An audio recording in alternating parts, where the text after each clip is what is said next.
Welcome back to this custom-tailored deep dive. We're really thrilled you're joining us today. This is the 6th installment in our structural economics series. And look, today, Monday, March 2026, the global economy just got hit with 3 massive simultaneous stress tests. Yeah, it's been a pretty historic morning. Completely. And every single one of these shocks points back to one vital concept: pricing power. It's a day that really forced the entire market to show its cards. I mean, we're seeing real-time proof right now that in a world defined by structural bottlenecks, the old textbook rule of economics is just dead. The idea that supply drops, prices rise, and then equilibrium neatly restores itself. Exactly. That model assumes flexibility, right? It assumes a fluid market. Right. And as you listening already know from our previous deep dives, fluidity is a complete myth right now. And just a quick note for you guys, we are building forward today. We aren't going to re-explain the Hormuz duration premium or, NVIDIA compute as infrastructure. Or the OpenAI frontier agent management systems we went over last time. Exactly. From episode 5, you already have those frameworks. Today, we're taking that foundation and applying it to what literally just broke across the wire this morning. The central question we're answering today is this. In a constrained system, who can actually raise prices without losing demand? And conversely, who gets squeezed? Who is forced to absorb costs they simply cannot pass through? Okay, let's unpack this, because the first answer to that question came in the form of a massive energy shock this morning. Yeah, the Qatar news. Right. Following the Iranian drone strikes over the weekend, QatarEnergy completely halted all liquefied natural gas, or LNG, production at the Ras Laffan Industrial City. And the market reaction was it was violent. Extremely violent. European natural gas prices spiked 50% at the open. 50%. Yeah, and Asian LNG spot prices jumped 39%. And look, what stands out to me here is how the broader financial media is completely misreading the threat level. You look at the financial television tickers right now, and everyone is treating this as a crude oil crisis. Because Brent crude is up, 8 to 13% today? Exactly, and that is grabbing all the headlines. But everyone already knew the Strait of Hormuz was contested. That duration premium we talked about before, it's already somewhat priced into the oil market. The real story, the actually dangerous story here, is natural gas. Because these strikes didn't just hit a few oil tankers in a shipping lane. No, they didn't. To understand the magnitude of this, you really have to look at the ground reporting coming from Argus Media, Al Jazeera, and Foreign Policy. These strikes hit Qatari soil. They hit the physical terminal. Specifically the Ras Laffan terminal, yeah. And just to put that in perspective, that facility processes 77 million tons of LNG per year. It is the single largest export facility of its kind on the planet. Wow. And the crucial difference between what's happening here and a standard crude oil shock is the physical nature of the commodity itself. Right, because crude oil is it's fungible. If a barrel of oil gets delayed or blocked at a port, the global market can usually reroute it. You put it on a different ship or you substitute it relatively quickly. It's kind of like taking a detour on a highway. Yeah. Exactly, on a highway. But liquefied natural gas does not work that way at all. LNG relies on deeply integrated, extremely rigid, long-term contracted systems. It's more like a dedicated train track. You need specialized liquefaction plants just to cool the gas to minus 260 degrees Fahrenheit. Then you need those highly specialized, super-cooled tankers to move it, and then incredibly expensive regasification terminals on the receiving end. What's fascinating here is that this exposes a staggering geopolitical blind spot. Oh, absolutely. Think back to 2022. Europe spent 3 years aggressively pivoting away from Russian pipeline gas. And at the time, European leadership called this a massive diversification success. But structurally, they didn't really diversify at all. They just relocated their vulnerability to a brand new concentration point. Which is Qatar. Right. Qatar supplies roughly 20% of all global LNG. And this is where the pricing power dynamic just becomes absolute. The structural problem for Europe is that industrial demand for natural gas is highly inelastic. You cannot just, unplug a commercial steel furnace or shut down a German fertilizer plant on a random Tuesday because fuel got expensive. If a glass manufacturing furnace cools down, the molten glass literally hardens inside it, and the entire facility is physically destroyed. You either pay the price or your business collapses. Yeah. Therefore, the producer QatarEnergy in this case holds total pricing power. They know the buyers have virtually zero short-term alternatives. So if you listening are trying to figure out how this specific crisis plays out, there are really 3 metrics you need to watch closely. Let's hear them. First, duration signals. a precautionary shutdown measures in hours, but if the actual liquefaction infrastructure at Ras Laffan is physically damaged, you're measuring in weeks or months. That completely breaks the pricing math for the entire year. Okay, what's the second? Keep a very close eye on European gas storage levels heading into the spring refill season. Right, and the third metric is maybe the most insidious, because it doesn't even require physical damage to shut down the supply chain. You need to watch the insurance freeze. Yes. Argus Media just reported today that major P&I clubs, the protection and indemnity mutual associations that actually provide the liability and casualty insurance for global shipping, they have completely canceled war risk cover for the Gulf. Which is a pure administrative bottleneck. It freezes logistics entirely, regardless of whether the physical facility in Qatar is ready to pump gas or not. Without insurance, those specialized LNG tankers do not move. That administrative freeze is actually a perfect transition point for us, because bottlenecks aren't always physical infrastructure like ports or supercooled pipes. Sometimes they are entirely policy-driven. Which brings us to the second massive stress test of the day. Over the weekend, the Supreme Court handed down a 6-3 ruling in the case of Learning Resources, Inc. v. Trump. This was a seismic ruling. The court completely struck down the IEEPA tariffs. These were the International Emergency Economic Powers Act tariffs that the administration was using to bypass standard trade procedures. And initially, the markets cheered this. Oh, yeah. The headline read like a massive victory for free trade.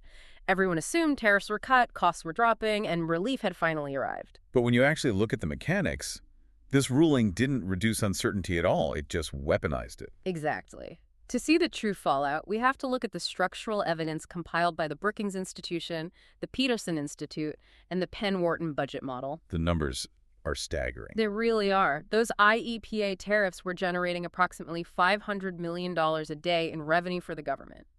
By striking them down retroactively, the Supreme Court just created a potential refund exposure of $175 billion for U.S. importers. $175 billion? Yeah. But the administration didn't just accept the loss and walk away. No, they immediately pivoted. They instituted a Section 122 replacement tariff. That's a specific trade statute that allows for temporary emergency duties. And they set it starting at 10%, rising to 15%.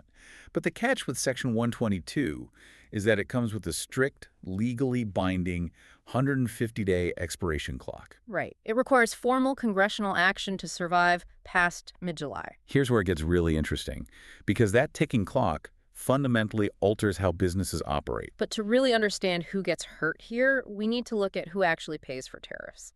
The political narrative completely diverges from the economic reality. Research from the Federal Reserve shows that 90% of the costs from the original IEEPA tariffs were borne by U.S. firms and U.S. consumers. 90%. They were not paid by foreign exporters. And that one data point from the Fed reveals everything about who actually holds pricing power in the modern supply chain. We have a massive structural asymmetry. Think about a large multinational conglomerate.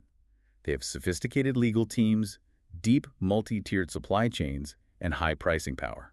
When a tariff hits, they restructure their contracts, they alter their transfer pricing between global subsidiaries, and they pass whatever remaining costs there are directly down to the consumer. But small and mid-sized businesses cannot do that. They operate on much thinner margins, they buy from single-source overseas suppliers, and they have zero leverage to renegotiate. They get entirely squeezed. So, if the stated policy goal of the tariff was to give U.S. manufacturers an advantage and more pricing power, but the empirical data shows 90% of the cost actually lands squarely on American businesses and households. You have to recognize that the empirical data directly contradicts the political promise. Only the megacorporations have the pricing power to survive the policy bottleneck. It's a classic case of policy creating an environment where only the biggest players can afford to adapt.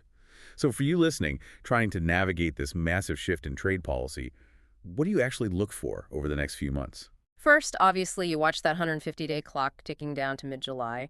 The uncertainty of what happens when that clock runs out is a massive headwind for corporate capital expenditure planning. Right. No one is going to build a new factory when the tax on their imported parts might be 0 or it might be 15% in 5 months. Second, you watch the upcoming commercial disputes over that $175 billion in potential refunds.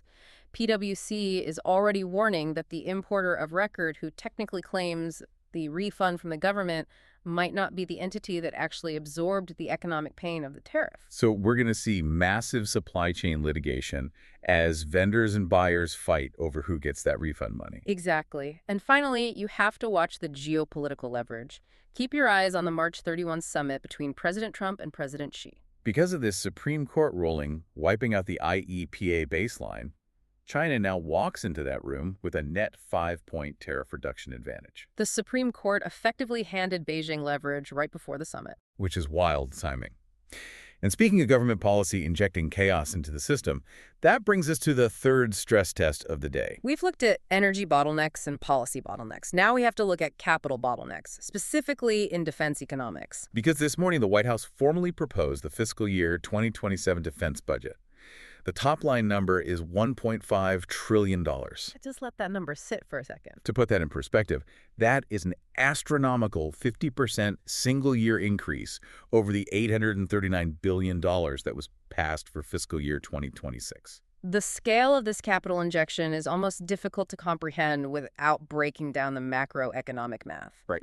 We are looking at citations today from the New York Times, the Center for Strategic and International Studies, CSIS, and the Committee for a Responsible Federal Budget. The CRFB projects that maintaining this $1.5 trillion baseline will add $5.8 trillion to the national debt through the year 2035. $5.8 trillion. And there is immense opacity in how this money is actually being deployed. Yeah, the New York Times is reporting that the Pentagon hasn't even disclosed how it intends to spend the $24 billion specifically allocated for the Golden Dome project. But beyond the secrecy, the real structural issue isn't just the sheer amount of money being printed. The constraint is the physical reality of the defense industrial base itself. Precisely. You are dealing with companies like Lockheed, RTX, and Northrop Grumman. They have fixed manufacturing capacity. Right. You are dealing with complex supply chains that require 18 to 36-month lead times just to source specialized components like titanium forgings or specific microelectronics. You can't just put an order for an F-35 on Amazon Prime and ask for next-day delivery. No. It doesn't matter if Congress writes a check for $1 billion or $1 trillion. You cannot magically print a fighter jet or a missile system overnight. The factories can only run so fast. So what does this all mean?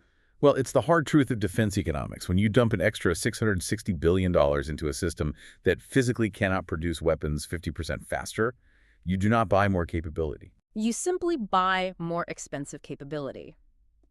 Economists call this the gold plating problem. The buyer, the U.S. government, has essentially announced to the world that they have an unlimited checkbook. Yeah. But there are only 2 or 3 monopolistic contractors capable of fulfilling these hyper-specialized orders.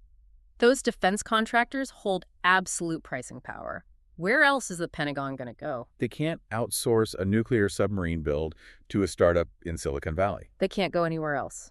And adding this much capital to a Pentagon financial system that has historically never once passed a clean audit, that isn't an investment in national security. It's a fiscal experiment. It is a fiscal experiment that structurally bakes inflation directly into the broader economy. Because when you pump that much cash into a capacity-constrained sector, the contractors bid up the price of labor, they bid up the price of raw materials, and that inflation bleeds out into commercial aerospace, commercial tech, and eventually the wider market. The resolution here, the defining macroeconomic question you need to be watching during this budget cycle, is industrial absorption capacity. At what exact point does compounding military spending stop buying national security and start simply triggering persistent systemic inflation? Because the physical limits of our factories are deciding the value of our currency. Let's pull all of this together and give you the stress test scorecard for today.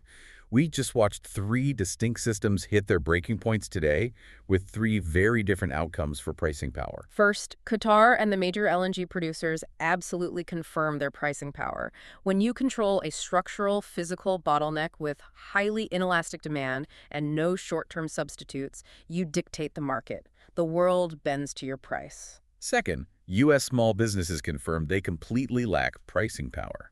They are the ones absorbing the brunt of this new restructured tariff uncertainty. The Supreme Court ruling might look like relief on paper, but the reality of a 150-day ticking clock and massive commercial refund litigation means the mega corporations will pass the costs along, and the small players will get squeezed by the policy bottleneck. And third, the major defense contractors are accruing massive pricing power, but they're ultimately capped by their own physical production ceilings. They can charge the government more for every missile, but they can't magically build them faster. They control the capital bottleneck, which ultimately just fuels broader inflation. Understanding how capital flows through these exact types of bottlenecks is going to be critical for our next deep dive. Oh, absolutely. In our 7th installment, we're going to look at the $588 billion Ukraine reconstruction question. Citing the latest estimates from the World Bank and the United Nations, that number is nearly 3 times Ukraine's entire annual GDP. And the urgency on this is really accelerating. Reuters is reporting today that Russia has officially accepted a U.S. security guarantee framework. Which means the prospect of a lasting peace might actually be real. If peace holds, this completely shifts the global narrative from military strategy to economic mobilization. This reconstruction effort instantly becomes the largest investment thesis in Europe since the Marshall Plan. The infrastructure rebuild alone, the concrete, the steel, the power grid, will redefine European material supply chains for a generation. The critical questions we will tackle are who actually writes that $588 billion check, and what specific geopolitical and economic concessions do they want in return? It will be the ultimate test of pricing power on a sovereign level. I cannot wait to get into that.